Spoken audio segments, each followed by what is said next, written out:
hard work, persistence, determination, faith, just drive, that they wanted it so bad, and they were going to do whatever it took to figure it out.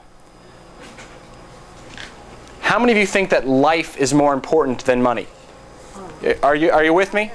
And so, are you willing to fight that hard for your own life? And so that's the thing that you've got to come to grips with. Before you ever start and just get another exercise program and just get another nutrition thing and just get another detox or learning about how your spine affects everything, it's really about how much of this life do I want to squeeze out of the lemon that I've been given. Right? I mean, so you've been given your genetic potential and you can live up to it. That's the hard part. You can do a whole lot easier and live below it. But is it really easier? I mean, if you ask someone who's living at 40% of their God-given potential, is that easy? It's easy to get there, but is living a life of mediocrity really truly easy for those people? Is disease easy or hard? Hard. All right, so I hope to change the way you think about getting healthy. It's not hard work getting healthy. It just takes consistency, persistence, time, and desire. Okay? I want to be healthy. So you've got to come up with your own why. What do I mean by why? What are your reasons for wanting to not get sick? What are your reasons for wanting to express your full potential? What are your reasons who are your reasons? Who are the people around you? What are your social reasons? If you say, you know what, I think that money is important, great. Well, let's talk about money when it comes to diabetes. Before we do that, all right, so again, this is more than 25 million Americans have diabetes. It was 27.8 million on the CDC's website. 25% don't know they have diabetes. 1.9 million diagnosed and pretty much every year. If you look at this graph from 1980 to 2011, just follow that out. Just in the last 10 years alone, it's gone up by 5-fold. Okay? From 400 cases per thousand to 2,000, numbers in thousands, from 400, and then it's gone up to 2,000. Is that mostly children? And that's aged 18 through 80, is all they looked at. But type 2 diabetes in children, it used to be non-existent. It didn't exist. And now it's an epidemic. And so what you take home with you tonight is not just for you. If you have kids or grandchildren, I would urge you to take those who you care about and make sure that they're living a lifestyle that we're going to diabetes-proof you if you do these 5 essentials. I could literally cover this class in 5 minutes. How many essentials are there? 5. Guess what? Go home. Do it. But I mean, sometimes it just takes a little bit of an oomph. So what do they say over here? Deaths by diabetes will double by 2030. They're saying right now it's 1 out of 3 people. It's going to be 1 out of 2 by 2020 at the rate it's going right now. All right. So you are not immune, and it's entirely. I wanted to make sure. I just put in the Google search, diabetes is preventable, because I wanted to say, okay, well, I want to make sure that we were telling the truth. And this is what it came up. The CDC was the first one that had this. Diabetes is 100% preventable with a healthy lifestyle. Okay? The financial costs of diabetes. That's the next slide. I'll go into that next. All right, so what does it do? Causes damage to the heart, the blood vessels, your eyes. It's one of the number 1 causes of blindness. One of the number 1 causes of kidney failure. Increases by almost 2-fold heart disease, lowers your immune system. So if your immune system is weaker, do you get more infections? Do you get more cancers? So yes, leading cause of blindness and kidney failure, damaged nerves. So what are the nerves controlling your body? Everything. Your everything, right? So if you damage the nerves, what other part of your body do you affect? Everything. Everything. And so what are some signs? Of course, neuropathy, or numbness and tingling and pain and weakness, that sort of thing. But you know what? What are the earlier signs? Well, if someone's not exercising, if someone's not eating right, those are signs of someone who's headed on 95 the wrong direction.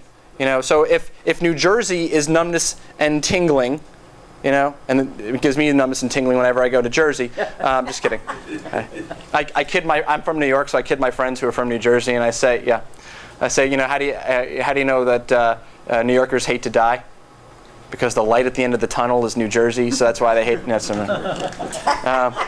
the Holland Tunnel, the Lincoln Tunnel. Sorry, but All right, I'll stick to chiropractic. But if by the time you're almost there, or if you have it, it's already too late. You guys get that? I mean, it's not too late. You can reverse it. But does it take a whole lot more time to turn around and come back down 95 than it would to just not go up there in the first place? So we're going to head in a completely different direction, because if you look at some of the costs, okay, a person living with diabetes has a much shorter life expectancy and twice the risk of dying on any given day as a person of similar age without diabetes. Their financial costs on the CDC's site. For the country, $174 billion. Okay? That's a lot. Indirect costs that were not related to medical costs, $58 billion. That's disability, loss of work, premature death. Okay. On average, medical expenses for a person with diabetes are twice that of a person without. Okay, does that give you incentive? Are we all incentivized? Mm-hmm. All right. So, $172,000 if you're diagnosed at 50. If you're diagnosed younger, $305,000. Anybody here have an extra $170,000 that they just want to throw away? Because is that money well spent? How many of you could think of better things to do with $170,000? Just like taking care of your family, maybe eating. So if you would guess how much exercise would cost over that same period of time, let's say over the next 15, 20 years of that person's life, would a person ever spend a fraction of that on eating right, on exercise, on getting adjusted, on detoxifying? It wouldn't even reach a tenth of that. Do you guys get that? And so every time you invest your time in being healthy, you are saving money. How cool is that? So when you're exercising, if you hate to exercise, you're exercising. I'm saving money. I'm saving money. So just you're running towards the bank to deposit your check. That's what you're thinking in your head, okay? All right, so what happens with type 2 diabetes? Well, if you had 1 teaspoon, think of like a cube of sugar, okay? A teaspoon of sugar in your bloodstream at any given time, you would be dead. Your body does not like to have gross sugar in the bloodstream by itself. So what does it do? It uses something called insulin. And your pancreas produces it, and it sends it out, and it gets all that free-floating sugar, and it says, hey, you, come with me. And it pulls it from the blood into other parts of your body. But if you keep on doing that over and over and over again, come here, come with me. Can you come with me? And the insulin receptors start getting burnt out. They're tired. They're tired of going after that sugar over and over again. If you get a lifeguard who's on the beach and swimmers are out there and they're drowning over and over again during a storm, right? Like, so if, the hurricane's coming and those surfers like to go out and catch the waves, and the guys have to work overtime to save them, right? They're going out, they're pulling people in. Eventually, they just can't do it anymore. And they're just watching people die. Sorry, buddy, I can't come out for you anymore. And what happens is your pancreas gets so burnt out, or the insulin receptors, that they can't do their job, so people have to take medicine or insulin in order to do the job for them from the outside. Well, it doesn't necessarily regulate it exactly the way your body needs it to be regulated, so people can get sicker and sicker. So type 2 is 90% of diabetes. So we're not even going to talk about type 1, because most of you, how many of you have type 1? Anybody here have type 1? Okay, just to let you know, even if you have type 1, lifestyle does affect it. So I'm not going to say reverse it, but it's completely preventable and oftentimes reversible with type 2. Results from excess body weight, physical inactivity, lifestyle and environmental factors. Okay. So here's some risk factors. In red we have, can you change your family history? No. Can you change how old you are? No. Can you change your ethnic background? No. But here's the deal. If one person can hold 20 pounds and another person can hold 50 pounds and neither one is necessary, how much weight do you want to carry around? 0. So if I put 0 pounds on somebody who can only hold 20, how does that work for them? Pretty well. All right, so we're giving a plan that works for everybody no matter what your age. It's about putting as little stress on your insulin receptors as possible and then turn around and heal those receptor sites. In fact, the diet that we have is actually called, or used to be called, the hormonal healing diet. Okay? All right, so insulin resistant syndrome, obesity, yes, you can choose that. High blood pressure is just an effect of other things. All of these are just effects, except for those, and so can be changed. All right. All right. So again, your body uses insulin to move sugar into the cells for energy.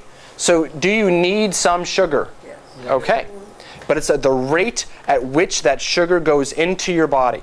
So do we want simple carbohydrates or complex carbohydrates? Complex carbohydrates. Carbohydrates that break down more slowly. And so who can tell me what the carbohydrate of choice that we have in the advanced plan is? Anybody know? Vegetables. Is this new information to anybody? Okay. And so, it's not really about teaching you something you don't know. It's about reminding you of what you already know so that you can put it in place. But yeah, vegetables are carbohydrates, but the rate at which they break down is much slower than if you just put raw sugar into your body. And so, obviously you could treat it with shots. You could lower your blood sugar. When you have high blood pressure, you could take what? From the diabetes. You could take blood pressure medication. When you have kidney problems from the diabetes, you could take medicine for your kidneys. When you have problems with your eyes from your diabetes, you could have laser surgery to reduce the type of glaucoma or pressure behind your eyes. You could treat all of the symptoms, but that's according to How to Control Diabetes on the CDC's website. That's what they recommend to you. How do you control your diabetes? It says reduce your A1C, a measurement of your blood glucose control, by doing your glucose medications. Control your blood pressure so that you can control your eye, kidney, and nerve disease. How do you control your blood pressure? Blood pressure medication. Improve your low-density lipoproteins and your cholesterol. How do you do that? Take statins. I thought this was the Center for Disease Control. It's controlling it. Maybe it's controlling you. But if you want to be free, how about the Center for Disease Freedom? I like that better. And so we're going to teach you about the 5 essentials. And so in essential number 1, maximizing your mind. The thing that you have to be empowered about is all forms of diabetes are affected by lifestyle and daily what? Choices. Okay? So when you wake up in the morning, it's I choose to be well and get well. I choose that my body wants to heal itself from the inside and I'm not going to interfere with it. Essential number 2, remove any nerve interference by getting adjusted, doing your home exercises, guys. When you do your home exercises, it is just as important as your adjustments. Do you guys get that? If you brush your teeth, is that just as if not more important than going to the dentist to get them cleaned? Absolutely. Who does more of the work? You do. Okay? But your adjustments are to find the areas that you don't get when you're doing your home exercises and make sure they're moving in the right direction so we keep you healthy. But again, if the nerves going to the pancreas are shot, is there any way that the pancreas can be healthy if the nerves going to it are sick? No. And so that's one of the reasons why it's related to diabetes. But making sure that you're on the advanced plan. If you have diabetes or if you're pre-diabetic, advanced plan.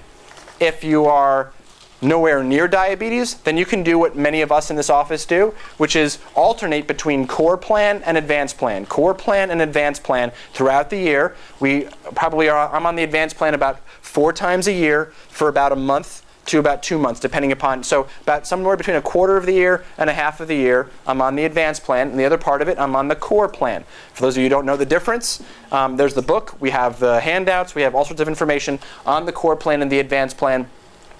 The Max T3, 12 minutes a day, guys. We can all do that. And then avoiding alcohol and tobacco. Why alcohol? Because at the end of the day, what is it? It's a sugar, so and it's a sugar that has been in distilled form, kind of like high fructose corn syrup is just it's sugar on steroids. It's just more aggressive. And then tobacco has been linked to it too because it kills some of the receptor sites hormonally.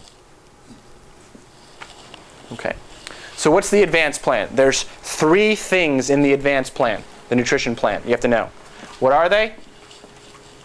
You eliminate sugars, grains, and fruit for that period of time so that your hormones have a chance to not get bombarded. There's no sugar coming by. The receptor sites don't have to take anybody out, except for the easy guys. The vegetable guys are like, yeah, sure, I'll go into the cell, no problem. They kind of take themselves in there without taking that glycemic index and spiking it up. Protein. You want protein, but you want to moderate your protein. This is not a high-protein diet. So no more than 15 to 20 grams per meal. Otherwise,